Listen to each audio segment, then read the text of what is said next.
Hey VC, what's up? As you've seen from the videos that Chris and I have been posting, I have been taking a little bit of a weekend trip to Poughkeepsie, and yesterday made the pilgrimage to Dark Side Records, which of course is Chris's main record store. Very big record store. I was not expecting it to be that big, but they had a huge wall of cassettes. They've got tons of CDs, a lot of vinyl, mostly new vinyl. But we were able to check that out yesterday. Yeah, I was so happy to bring Jeff there because on my videos and with the guys, I talk about Dark Side Records all the time. So to actually walk through the door with Jeff there was great. And it was funny because Jeff's only been here a couple days, but we've bought a lot of music and we've listened to a lot of music. So we wanted to share today on Jeff's channel some more finds that we got from Dark Side, and then we ended up making a trip to Barnes & Noble last night. But I told Jeff that there's a lot of, my Barnes & Noble has a lot of records. They had a lot of CDs too. And I know some Barnes & Nobles are a little sparse with their selection, but mine seems to have quite a bit though. All new, of course, but and some of the prices are a little crazy, but Jeff was able to find something that wasn't too bad. So we figured we'd get on here and show you guys what we found. All right. Well, the first thing I got was a cassette, and this is a cassette I've never seen. I didn't even know if this was available or was ever issued on cassette, but this is the Rolling Stones Metamorphosis. This was one of their last records on the Abco label. Just a collection of outtakes, B-sides, alternate takes, stuff that never appeared on any of the early Brian Jones era albums.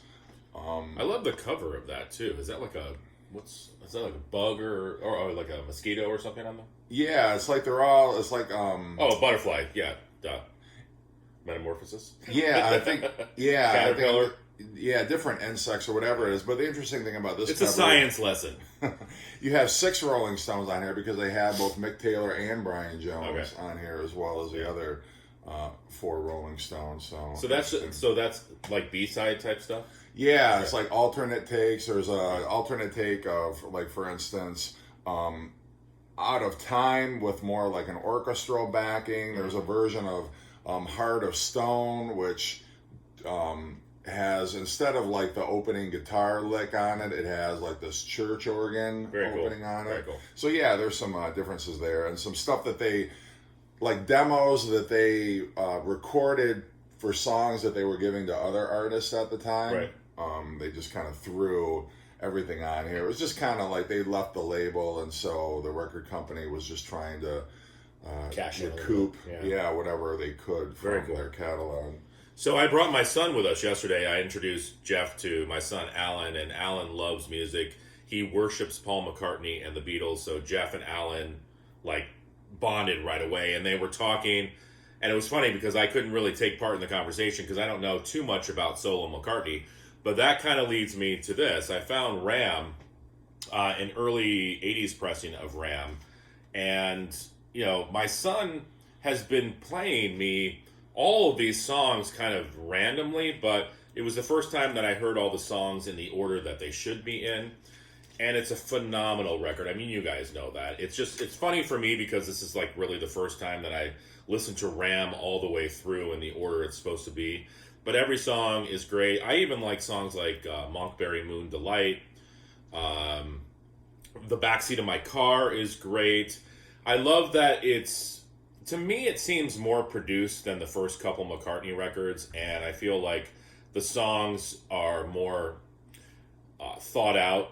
And it's a great, great record. And this is sort of, we were talking about placeholders. So the CD will be my placeholder until I eventually get the vinyl. But they didn't have the vinyl at Dark Side yesterday. Yeah, a couple of interesting things about that record is, McCartney was entirely self-produced. It was very rough, very much like a collection of demos. Right. And he took so much heat in the music press and from fans over McCartney that he kind of overcorrected and was like, okay, I'm going to use nothing but the finest New York studio musicians. Went to New York and, I think produced what many consider to be his best album. One thing there is sort of like a dig at John. It's one Beatle or two Beatles fornicating. Oh, okay. I didn't even notice picture that. on the back cover, yeah. Well, that's the thing that's great about hanging out with Jeff, and you guys know this already. He is an encyclopedia on music, but he's also an encyclopedia on the Beatles, McCartney, the Beach Boys. I mean, he knows. He's not reading from a script, everybody. He knows this stuff. It's all in there, and I've learned so much just from hanging out with Jeff for a couple days. But yeah, happy to find Ram on CD. I found this on vinyl, which I've seen before, but just never grabbed. And then it's one of those, well, I saw it, and then you never see it again. So this time when I saw it, I'm like, I'm going to grab it. It's Wilco. It's called Wilco, the album. I think this was like their 6th or 7th studio album. Got some very cool songs on here. If you like Wilco, it's not as experimental as like A Ghost Is Born. It kind of follows more. The album before this was Sky Blue Sky. And so this really is more kind of like that middle, I want to call it easy listening, but there's nothing here that rocks out too hard or is too abrasive. You know, Jeff Tweedy tended to get a little bit out there in terms of, you know, just taking a song and adding a lot of reverb and feedback and stuff. But this is a really good listen. They actually have the first song on here is called Wilco, the Song, which I thought is pretty clever, but wanted to grab that. It's got a gatefold. I haven't taken it out of the shrink yet. Now, for somebody like me who only knows Yankee Hotel Foxtrot, how does that compare to that album? Is it similar in sonic, in sound, or what? Yeah, it's kind of like if you like the song Camera off that album, a lot of the songs kind of sound like that. Like I can't remember the song Camera. But. Yeah, but you know, it's like it's just straightforward. I'll have to listen to it. Yeah, kind of, you know, what we call Americana rock, I guess. Very cool. I mean, I like what I remember, you know, and I have a friend of mine who listens to Wilco a lot, and I like them every time that he plays them, so I'll have to give that a try. Mm-hmm. Well, this album cannot compare to Wilco. This is the Beach Boys' self-titled album from 1985. So let that date just sink in for a second. 1985. So you know what the production is going to be on there. Look at the boys on the back. I'm getting to be kind of a completist with the Beach Boys. I mean, but I say that and I don't even have Pet Sounds, but I like a lot of the post-Pet Sound stuff. Like I even have MIU in my cart. It's crazy. But the three of us were listening to this album yesterday, and I kind of knew what we were going to be getting into, but it's a cheesy album. I mean, and it comes down to this. The songs actually aren't bad. It's the production on the songs. You get cheesy saxophone solos. The drums are total 80s drums. You know, you got the keyboards in the back. And I think, you know, I said the songs aren't bad. They aren't bad, but by this point, the Beach Boys had run out of ideas. And even Jeff had mentioned their harmonies, which we always go to the Beach Boys for their harmonies. They were getting lazy with their harmonies by this point, you know. And I'm glad I have this record. Did I need it on vinyl? I already have it on CD.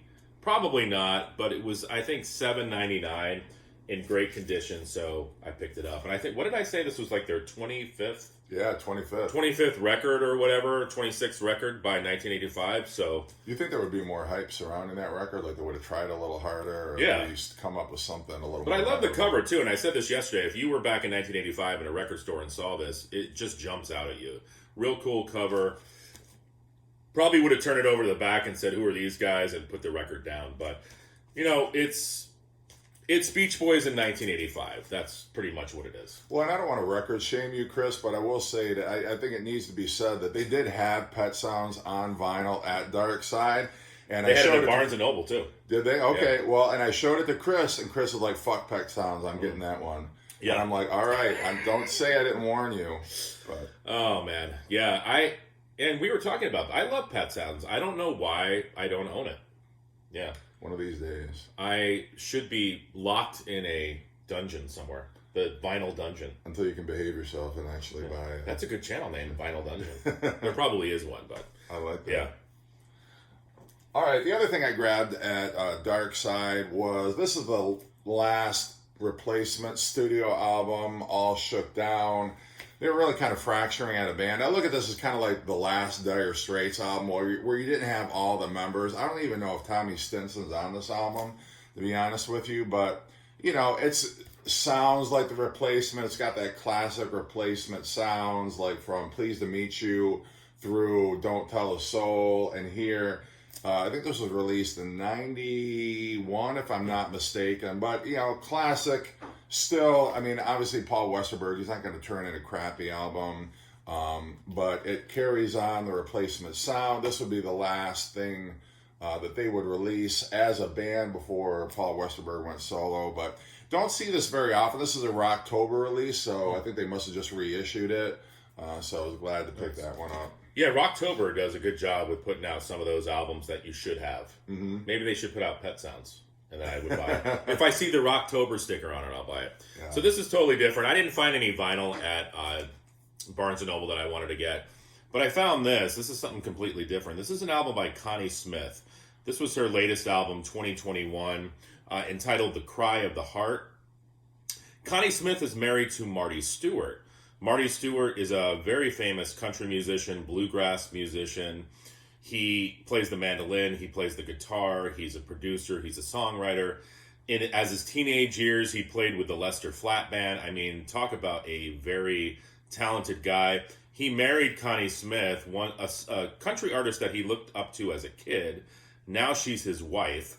She's been singing since like late 50s, early 60s. This is a killer CD. I popped it in the car last night when we got in, and I wasn't sure how Jeff was going to react, because this is real country music. I mean, this is fiddles, this is pedal steel guitar, this is songs about drinking and, you know, losing your loved one and, you know, regrets. But we put it on, and Jeff said she's got a phenomenal voice still, because I don't know how old she is in this. I'm thinking she's got to be late 60s, probably maybe early 70s here. But still a phenomenal voice, and we were both saying that we like traditional country. You believe the music, like the bro country that's around now, the crap that's around now, that is not country music. Connie Smith, Marty Stewart, Johnny Cash, this is traditional country music. So if you like traditional country music, check out Connie Smith. I think she has a few other albums produced by Marty Stewart as well, but just a treasure of a country icon. She looked like she was probably pretty hot back in the day. Yeah, I think there's a picture of her, a younger picture in here, but she's pretty hot now. Yeah. She's like a kilf, a country, or a calf, country artist. I'd like to. Calf. Wow. C-A-L-F. You coined a new term now. Yeah, it's the coffee, everybody. That's really giving me the energy. Yeah. On that note. Yeah, on that note. Anyway, moving away from country, I found this I presume is a reissue relatively recently, because I've never seen this before. I've never seen it on Amazon. I've never seen it in any store that I've been to. But a couple of months back, I picked up this band's first album. It was a live album, Kick Out the Jams, and I found their only studio album back in the USA. Of course, you got Rob Tyner, you got Fred Sonic Smith, who would later go on to marry Patti Smith. Oh, I didn't know that. Yeah, and as Cosmic Brian would say, that's a 10 on the Afro meter. Well, that's the thing. Like, even if you didn't know the record, if you saw the Afro, you buy it because you know it's going to be good. Yeah, absolutely. You can't go wrong. Any record you buy where there's a very... I mean, that could be the back of a Hendrix album. That could be the back of, a Cream record. I mean, it screams that era. Yeah, no, absolutely. But I think the only song people might recognize off here is Looking at You. They do a cover of Tutti Frutti, but, a Detroit rock and roll band, one of the early punk, I guess you could say. I mean, they were very much punk rock. So it has kind of that harsh garage rock sound, but very happy. Probably like the Stooges, right? Yeah, exactly. Yep. They were around the exact same time. This is the best find to show you. We were walking at a dark side and walking out the door, and Jeff hands me this. Jeff bought me the Beatles yesterday and today. He's like, you need this in your collection. And we listened to it yesterday. It was almost like it was the first time we were listening to the Beatles, because the sound quality was amazing. Like, I don't really have big speakers in my apartment, but I was standing in front of the speakers, and the separation of the instruments was crazy. I think this is what, like a 70s pressing of this album? Yeah, and the thing about those Capitol presses, at least, people think, oh, the earlier press, the better. Actually, that is going to sound better than an original Rainbow pressing of the album because, Right. the technology got better, the way they pressed the records got better, and so that's a really excellent sounding. And I mean, it is pretty much every Beatles album was pretty much a greatest hits, but this is like Drive My Car, I'm Only Sleeping, Nowhere Man, Dr. Robert, Yesterday, Act Naturally. That was just side one, and it's just a killer record. So happy to have this in the collection, and every time I pull it out, I'll be like, yes, Jeff got this for me, and it's a killer record, my favorite of the weekend. So thank you again. Yeah, It's got the Gold Record Award. I finally won an award. All right, well, a very successful trip to Poughkeepsie. Thank you for having me. I really enjoyed just sitting in your inner sanctum and listening to all your records, looking through Chris's massive vinyl collection. He has the largest CD collection of anybody I've ever seen. It's like, oh, and I have more CDs over here. Yeah. Oh, did I show you I have another closet full of CDs over here? Oh, and then my CDs over here. My kids have no place to put their clothes, literally, because I have CDs in there. But yeah, this is what we were saying this morning. I'm so glad you came too, because we packed a lot of music into 2 days. We sat down last night and just listened to music. Jeff's like, I want to hear the Minutemen, put the Minutemen on. I want to hear, Black Flag, put the Black Flag on. He wanted to hear some Rod McEwen. I played Fire Hose. I played Creator for him. We listened to all of our new albums that we got in. So Moody Blues, The Monkees. We listened to a whole bunch of music last night, and I don't think people really do that anymore. And it's nice to just be able to sit down and listen to music. Mm-hmm. So it was very cool. We packed a lot into 2 days. Yep, great time. Chris had a couple IPAs, which was very proud So of now him. we need to get Aaron out here. We need to get Gary out here, Josh and Brandon, and we need to have everybody. We need to find a place where we can all. I don't think we've all been together yet. No, so Not yet, but one day. Yeah, one day we need to get all of us together. That would be the epic of all epics. Absolutely. All right, everybody. Thanks for watching. Take care. Bye.